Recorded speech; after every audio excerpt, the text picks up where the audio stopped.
tempo para eu estar expondo aqui a palavra do Senhor. Mas Mateus, capítulo de número 26, versículo de número 39 apenas. Mateus 26, 39. Não se esqueça que nós também estamos lá no YouTube, como Rádio Macaé Gospel. Entra lá, se inscreva no canal, dá um joinha, divulgue aí também esse vídeo. Logo mais também estará no meu canal lá no YouTube, Pastor Adaelso Gomes, e também no Instagram, Pastor Adaelso Gomes. Tudo é a mesma coisa, Pastor Adaelso Gomes, tá bom? A palavra do Senhor nos diz assim, Mateus 26, 39. Adiantando-se um pouco, prostrou-se sobre o seu rosto, orando e dizendo: Meu Pai, se possível, passe de mim este cálice. Todavia, não seja como eu quero, e sim como tu queres. Louvado seja o nome de Jesus.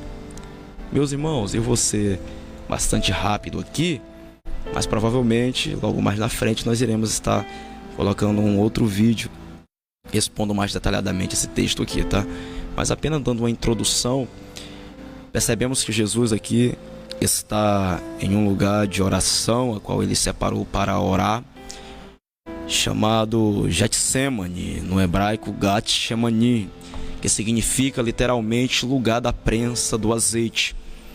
Percebemos lá que a oliveira verdadeira, o olival, aquela coisa maravilhosa, Jesus, vai estar entrando no jardim do Getsemane, lugar da prensa do azeite, para estar ali se derramando em oração. Se você estudar até hoje, Getsemane traz uma grande cultura, até porque lá era extraído o azeite e está levando para o candelabro do templo, muitas outras coisas, tá bom? Só que não dá tempo da gente comentar aqui detalhadamente, mas entenda aqui o meu raciocínio. E Jesus está indo lá para se derramar em oração e leva algum dos seus discípulos. Nós percebemos aqui, quando ele está orando, infelizmente, alguns dos seus estão dormindo. Percebemos a oração de Jesus, que é uma oração um pouco amargurada. Ele mesmo vai estar dizendo: a minha alma está profundamente triste até a morte. Ficai aqui e vigiai. Ele fala isso com Pedro e com os dois filhos de Zebedeu.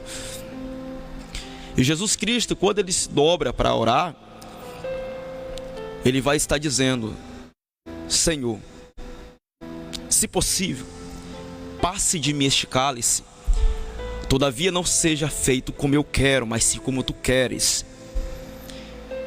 O que eu vejo aqui é algo muito interessante. Só que o que eu quero passar para vocês, o que seria esse cálice que o Senhor está pedindo para passar? Porventura, será que esse cálice seria a morte? E eu te pergunto, Jesus poderia ter medo da morte, ele sendo o autor da vida? Ele reconhece essa sua autoridade quando ele fala para as irmãs de Lázaro: Eu sou a ressurreição e a vida. Quem crê em mim, ainda que esteja morto, tornará a viver. Percebemos que ele é a vida, ele é a ressurreição, ele é aquele que produz vida. E se Jesus está pedindo para passar esse cálice, e se esse cálice é a morte, sinceramente isso não consegue adentrar na minha cabeça e muito menos ao meu coração, que este cálice seria a morte. Por quê?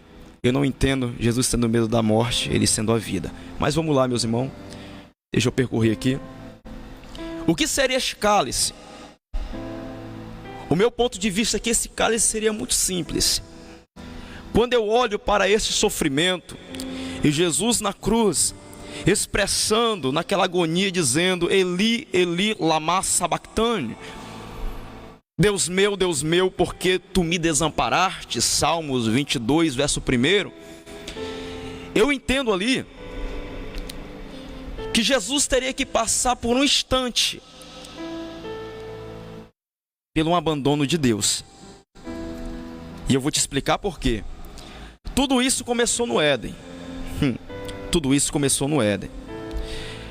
O pior castigo para o homem não foi as suas enfermidades atraídas pelo pecado. Não foi mesmo a sua consequência de trabalhar por conseguir através do suor do seu rosto o pão de cada dia. Não foi. A pior condenação para o homem, a consequência do pecado, foi a sua separação de Deus. Pois o castigo dele lá no Éden foi: não coma. Se você comer, você vai morrer.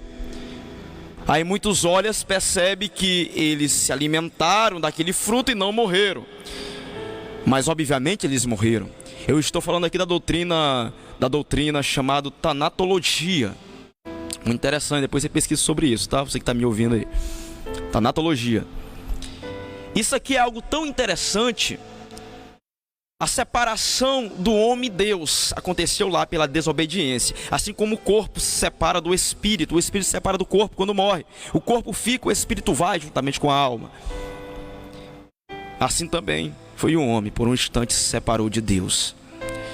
E Jesus, para estar passando exatamente no crivo para resgatar o homem da sua pior consequência, ele tinha que passar também por isso. Que era o quê?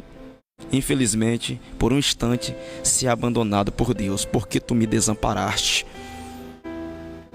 Eu enxergo isso olhando juntamente para Isaías, capítulo de número 53, versículo de número 5 e 6. Isso é muito importante, meus irmãos. Eu vou ler lá rapidamente para vocês aqui que estão me acompanhando, que nos diz assim: mas ele foi transpassado pelas nossas transgressões e moído pela nossa iniquidade.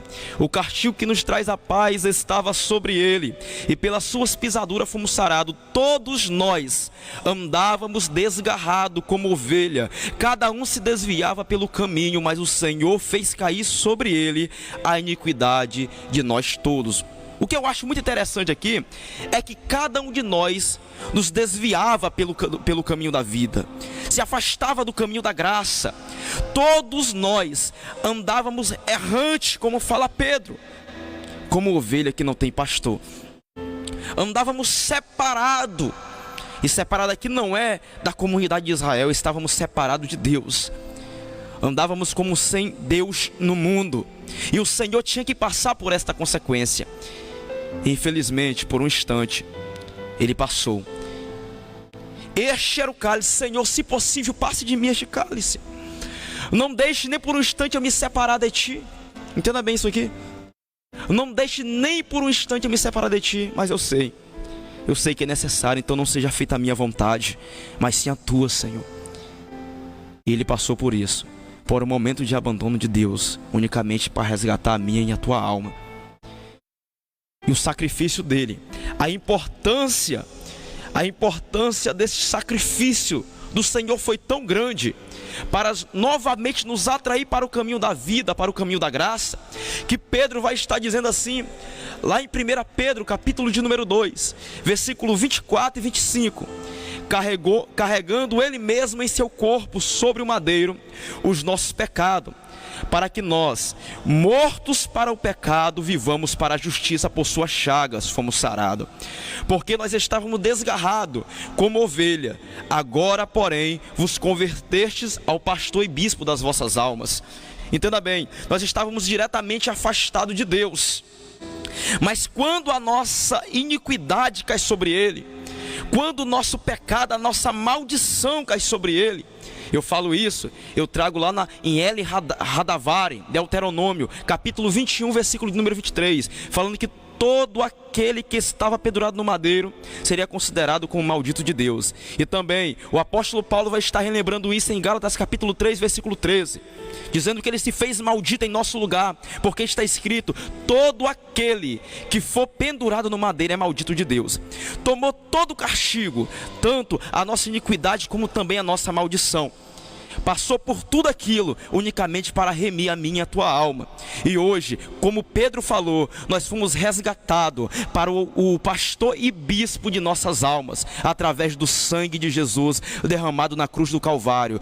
Tudo caiu sobre ele, todo o sacrifício que o homem tentou fazer no decorrer da história, sem alcançar o coração de Deus, o sacrifício perfeito, colocado no tempo certo, para remir a minha e a tua vida, para que hoje eu estivesse aqui ministrando e você, aonde você está, estivesse aí ouvindo a preciosa palavra de Deus e a maneira que Ele resgatou a minha e a tua alma do poder não apenas da morte, mas também do inferno, para que hoje nós pudéssemos estar firme, constante, ouvindo a voz e obedecendo do pastor e do bispo de nossas almas, que isso é o nosso Senhor e o nosso Deus. Como falou o apóstolo Paulo, Deus estava em Cristo reconciliando o mundo consigo mesmo e nos encomendou o ministério da reconciliação.